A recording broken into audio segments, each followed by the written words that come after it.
इस वीडियो में हम लोग डिस्कस करने वाले हैं post Mendelian genetics and chromosomal theory of inheritance. तो चलिए स्टार्ट करते हैं।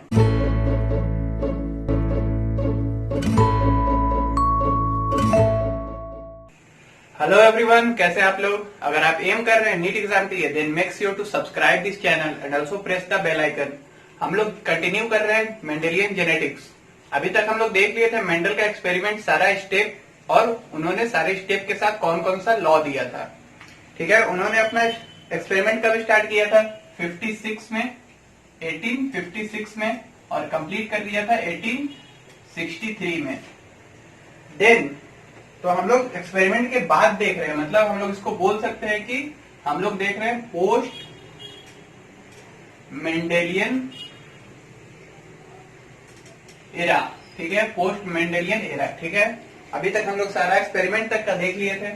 तो 63 में उनका एक्सपेरिमेंट कंप्लीट होने के बाद क्या हुआ? ही पब्लिश्ड his work in 1865। ठीक है, एक स्टोरी की तरह इसको समझते जाना है। ठीक है, उनका एक्सपेरिमेंट कंप्लीट हुआ 63 में, 1865 में उन्होंने पब्लिश किया, लेकिन रिमेन्ड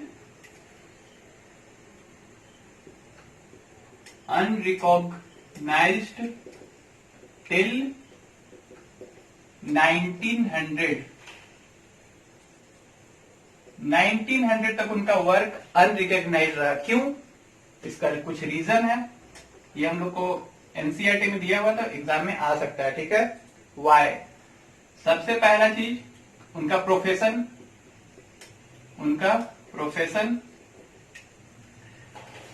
क्या था? प्रोफेशन उनका, वो मॉन्क थे, या हम लोग बोल सकते हैं कि ही वॉज अ प्रीस्ट। अब एक प्रीस्ट अगर साइंटिफिक वर्क अगर करता है, साइंटिफिक एक्सपेरिमेंट करता है, तो उसको लोग सीरियस नहीं ले रहे थे। ठीक है, दूसरा रीजन लैक ऑफ कम्युनिकेशन। उस टाइम पे इतना social media, print media, electronic media इतना एक्टिव नहीं था कि उनके काम को एक्सपोजर मिल पाए। ठीक है, नेक्स्ट हम लोग देखेंगे हिज फैक्टर्स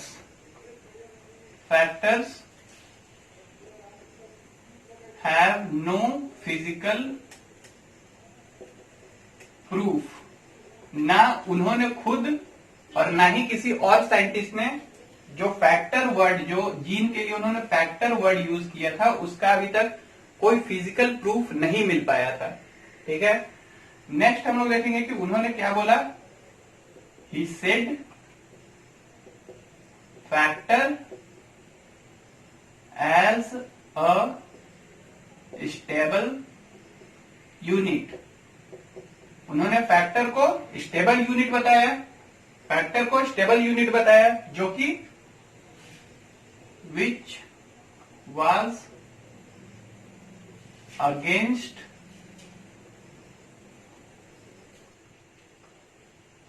डार्विन।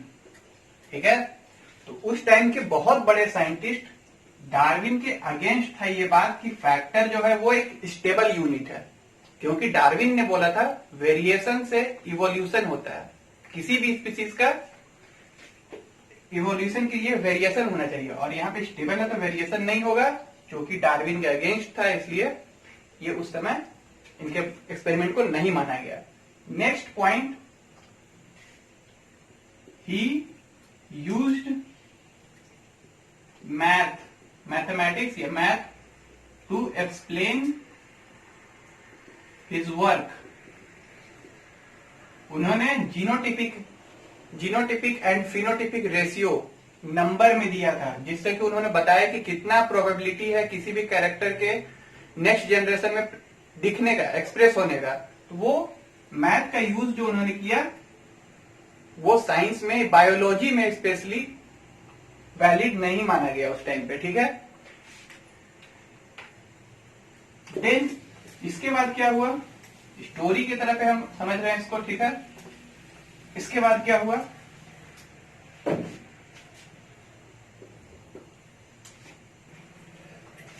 इन 1903 scientists rediscovered his work।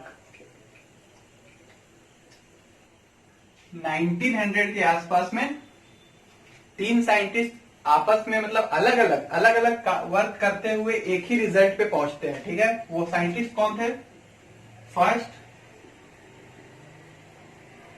ह्यूगो डिवेरिस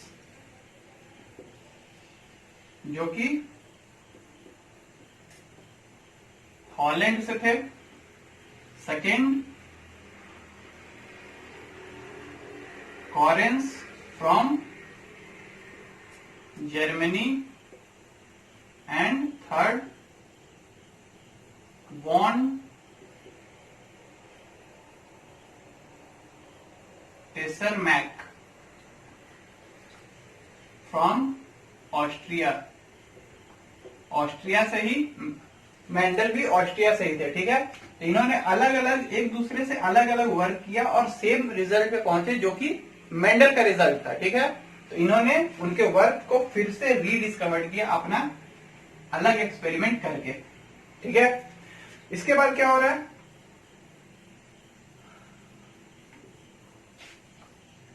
डेवलपमेंट एकदम स्टोरी की तरह है। इसके बाद ये हुआ, इसके बाद फिर क्या हुआ कि डेवलपमेंट ऑफ माइक्रोस्कोप। माइक्रोस्कोप के डेवलपमेंट से क्या हुआ, ऑब्जर्वेशन ऑफ सेल डिवीजन, ठीक है। सेल डिवीजन का ऑब्जर्वेशन अब सिंपल हो पाया माइक्रोस्कोप के डिस्कवरी के बाद। तो देखा गया क्या कि न्यूक्लियस में कुछ बॉडीज है जो कि सेल डिवीजन के टाइम पे डिवाइड हो रहा है और ट्रांसफर हो रहा है, ठीक है। तो उसको बोल दिया गया। इसके बाद हम लोग आगे बढ़ रहे हैं। जब उन बॉडीज को देखा गया तो उसको नाम दिया गया, इसको हम लोग बोल सकते हैं कि discovery of chromosome.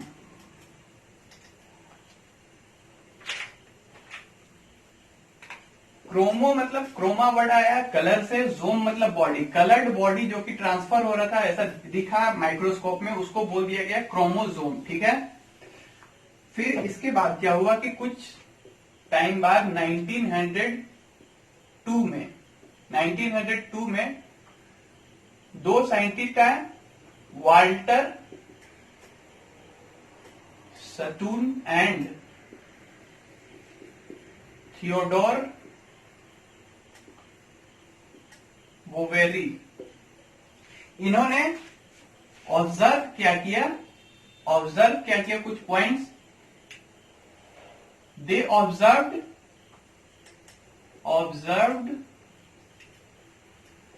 That character of chromosome was similar to gene. उन्होंने ऑब्जर्व किया कि क्रोमोसोम का जो कैरेक्टर है जीन के जैसा ही है। जीन, या फिर अगर मेंडल के वर्ड में ही बोले तो जीन को उन्होंने कौन सा वर्ड बोला था, फैक्टर। उस टाइम पे जीन नहीं फैक्टर उन्होंने यूज किया था। तो मेंडल का जो फैक्टर था, मेंडल का जो जीन था, उसके जैसा ही क्रोमोसोम का जो अपना कैरेक्टर है, ठीक है। नेक्स्ट उन्होंने ही सेड, ये बोल सकते हैं ही used chromosome movement. Chromosome movement मतलब एक सेल में जब डिवाइड होकर दूसरे डॉटर सेल में क्रोमोसोम मूव कर रहा है, तो उसको ऑब्जर्व करके उस मूवमेंट को उन्होंने यूज किया टू एक्सप्लेन मेंडल्स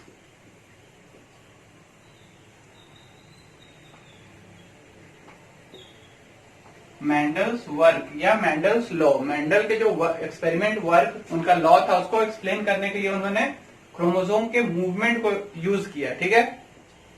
और उसके बाद उन्होंने बोला, क्रोमोसोम के मूवमेंट को एक पेरेंट सेल से डॉटर सेल में देखने के बाद उन्होंने बोला कि सेग्रीगेशन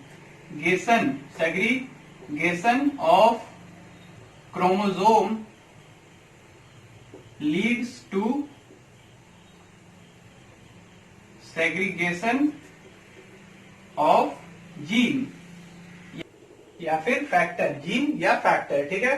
तो उन्होंने बोला क्या कि क्रोमोसोम के ऊपर में जीन है, जो क्रोमोसोम अगर ट्रांसफर हो रहा है या सेग्रीगेट हो रहा है तो उसके साथ में जीन या फैक्टर भी सेग्रीगेट हो जा रहा है, ठीक है।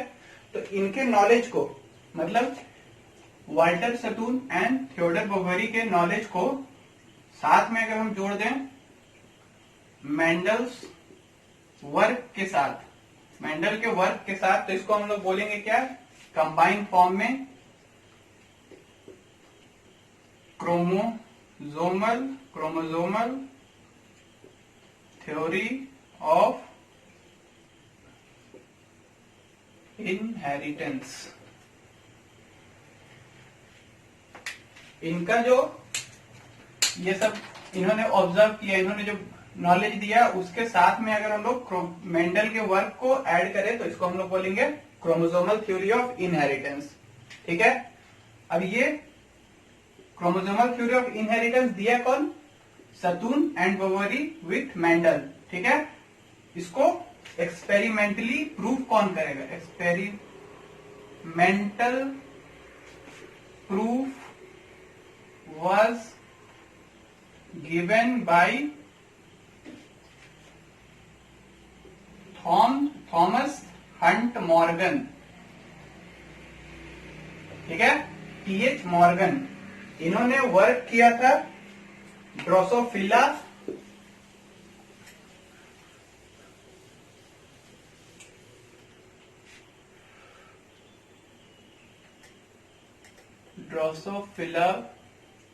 इन्होंने वर्क किया और दिया, इसको एक्सपेरिमेंटली प्रूव किया क्रोमोसोमल थ्योरी ऑफ इनहेरिटेंस को। और साथ में इन्होंने इसके बाद, एक्सपेरिमेंट के बाद, लिंकेज एंड रिकॉम्बिनेशन भी दिया, ठीक है। तो लिंकेज और रिकॉम्बिनेशन कौन दिया, T H Morgan. Chromosomal theory of inheritance कौन दिया, मेंडल विथ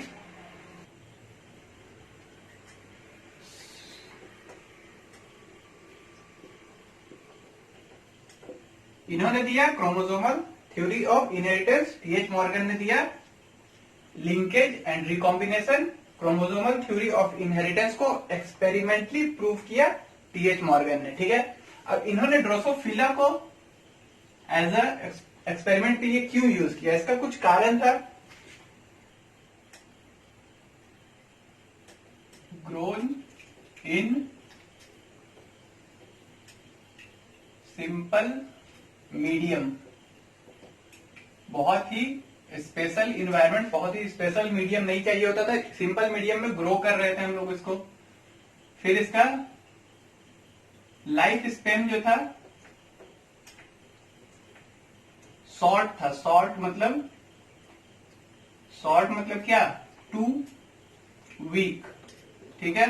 मतलब इससे क्या होगा, फास्ट रिजल्ट मिलेगा, लार्ज नंबर ऑफ ऑफस्प्रिंग या progeny, large number of progeny मिलने से क्या होगा, ज्यादा रिजल्ट मिलेगा, मोर नंबर ऑफ रिजल्ट। फिर large number of hereditary variation, मतलब जो वेरिएशन ट्रांसफर हो सके वो लार्ज नंबर में था। And lastly easy to distinguish between male and female. Male और फीमेल में क्या डिस्टिंक्शन था वो एनसीईआरटी में दिया हुआ नहीं है, लेकिन पिक्चर में आपको दिख जाएगा कि फीमेल जो था वो, फीमेल छोटा था और मेल जो था वो ज्यादा लार्ज बॉडी है उसका, ठीक है। इसके बाद ये लिंकेज लिंकेज हम लोग और रिकॉम्बिनेशन, ये दो टॉपिक है जो कि हम लोग नेक्स्ट वीडियो में देखने वाले हैं। क्रोमोसोमल थ्योरी ऑफ इनहेरिटेंस समझ गए, मेंडल का सारा लॉ और सतून एंड बवेरी का पूरा नॉलेज, ठीक है। अब इसके साथ में अगर ऑब्जर्व किया गया अच्छे से मेंडल के वर्क को तो कुछ और भी लॉज मिले, ठीक है। वो क्या था?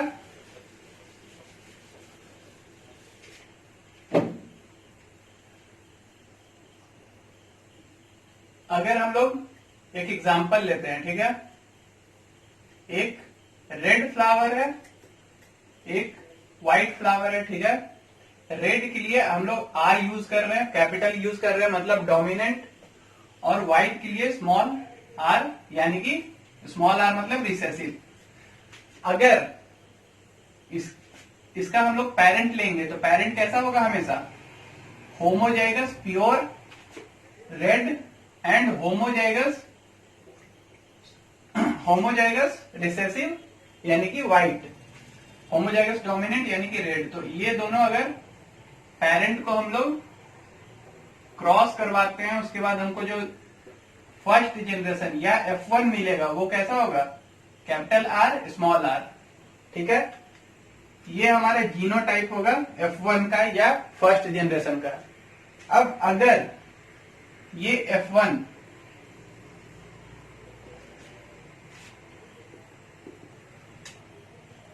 ये जीनोटाइप है, लेकिन अगर इसका फिनोटाइप रेड है, देन हम लोग बोलेंगे कि यहां पे फॉलो हो रहा है लॉ ऑफ डोमिनेंस, जो कि मेंडल दिए थे कि जो डोमिनेंट एलील है उसका फिनोटाइप एक्सप्रेस होगा फर्स्ट जनरेशन में। तो ये हो गया लॉ ऑफ डोमिनेंस। लेकिन अगर दूसरा कंडीशन क्या होता है कि रेड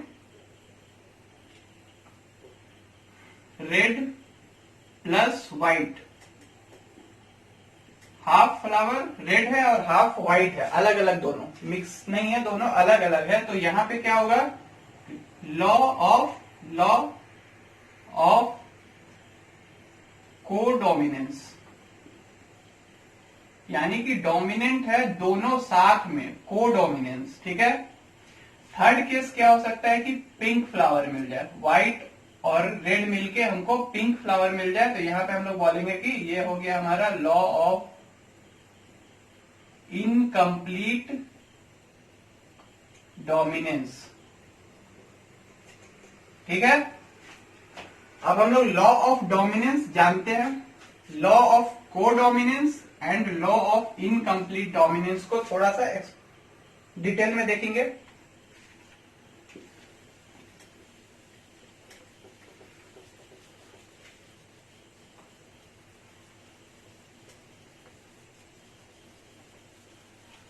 तो बात करेंगे क्या? लॉ ऑफ, पहले देखते हैं हम लोग codominance.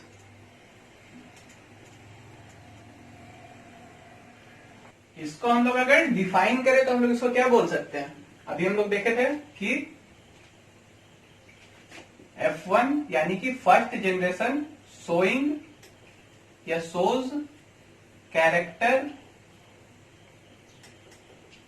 Of both the parents, मतलब F1 फर्स्ट जनरेशन जो है वो दोनों ही पेरेंट्स का कैरेक्टर शो करेगा, वो भी विदाउट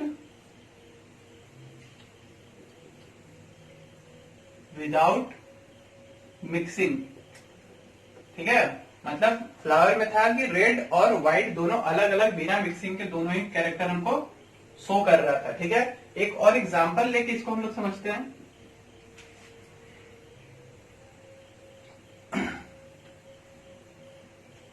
एक हमारे पास ब्लैक कोई मैमल है, कोई भी कैटल, ठीक है, और एक है हमारा व्हाइट।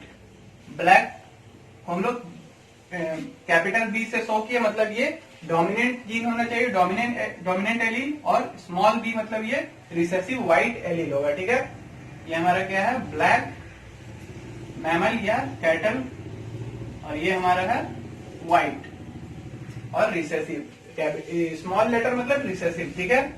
अब इसका parent homozygous dominant and homozygous recessive, ये हमको ब्लैक दिखेगा और ये व्हाइट। अब इसके बाद F1 हमारा कैसा होगा, F1 जनरेशन कैसा होगा, कैपिटल बी स्मॉल बी, क्योंकि ये कोडोमिनेंस शो कर रहा है, तो ये हमारा व्हाइट और ब्लैक दोनों ही कैरेक्टर शो करेगा, ठीक है।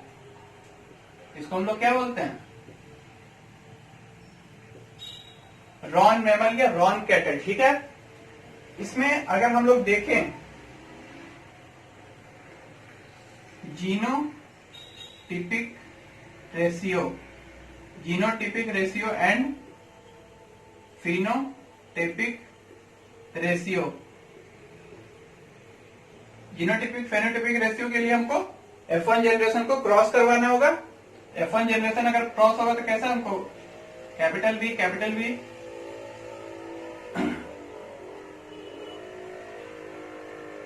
ये हम लोग पुनेट स्क्वायर बना के देख लेते हैं, ठीक है।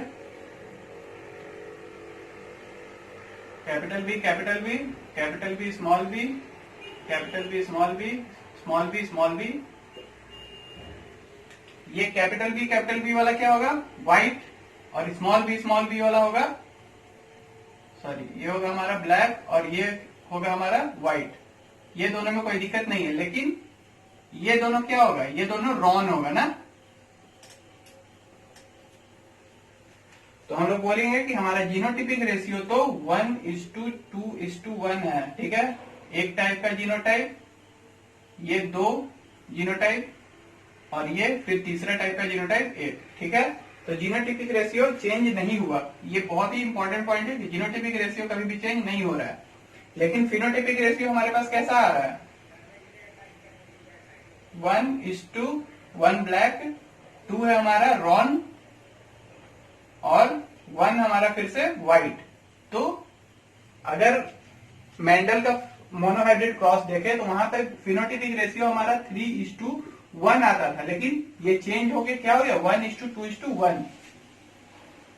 कोडोमिनेंस में हमारा जीनोटिपिक एंड फिनोटिपिक रेशियो दोनों सेम आ रहा है। और दूसरा पॉइंट कि जीनोटिपिक रेशियो कभी भी चेंज नहीं हो रहा है। F1 कैरेक्टर शो कर रहा है दोनों ही पेरेंट का, वो भी बिना मिक्सिंग के, ठीक है। अब हम लोग नेक्स्ट देखेंगे क्या, लॉ ऑफ इनकम्प्लीट डोमिनेंस, ठीक है।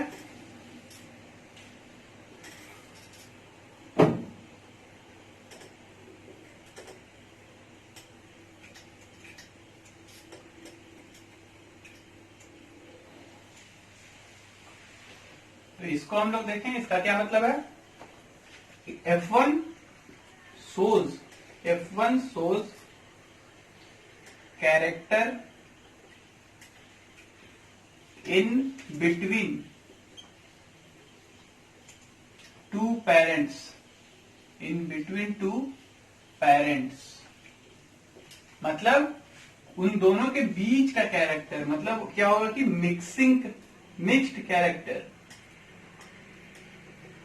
मिक्स्ड कैरेक्टर हमेशा कैसा होगा, मिक्स्ड कैरेक्टर हमेशा एक न्यू कैरेक्टर होगा, ठीक है। अब इसके लिए एग्जांपल हम लोग कौन कौन सा लेते हैं, फर्स्ट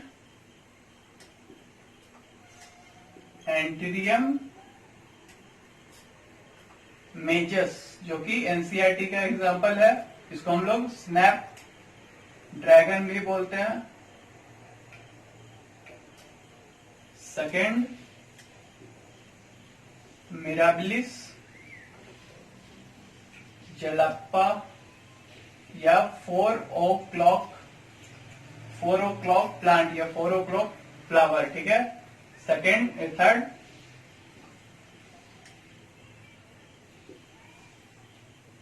एंडुलेशियन फॉल, ठीक है।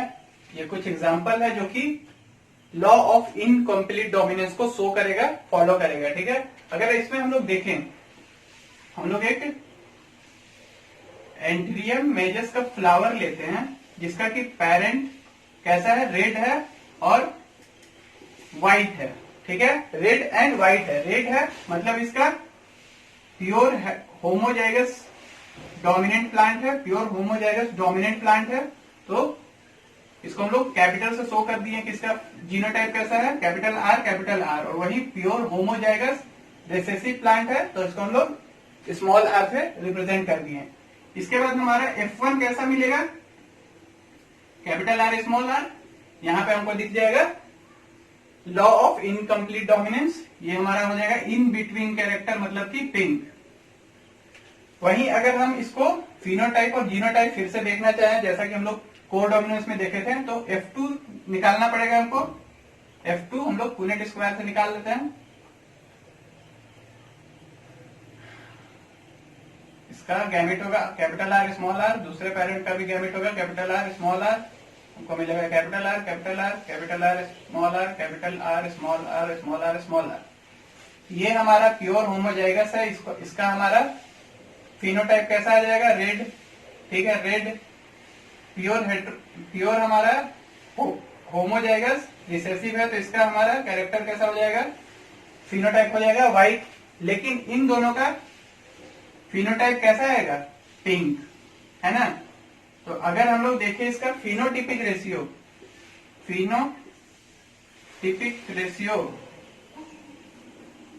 ये फिर से हमारा हो जाएगा 1:2:1, 1 रेड 2 पिंक एंड 1 व्हाइट। और जीनोटिपिक रेशियो तो हमेशा ही सेम रहता है, जीनोटिपिक रेशियो कभी भी चेंज नहीं होगा, 1:2:1। ठीक है, तो यह इस वीडियो में इतना ही। हम लोग नेक्स्ट वीडियो में फिर से देखेंगे टेस्ट क्रॉस बैक क्रॉस, ये क्या होता है। साथ में हम लोग देखेंगे TH मॉर्गन का लिंकेज एंड रिकॉम्बिनेशन। तो इस वीडियो को लाइक कीजिए, अपने दोस्तों के साथ शेयर कीजिए और चैनल को सब्सक्राइब जरूर कीजिए और बेल आइकन को दबा दीजिएगा। ठीक है, तो मिलते हैं नेक्स्ट वीडियो में।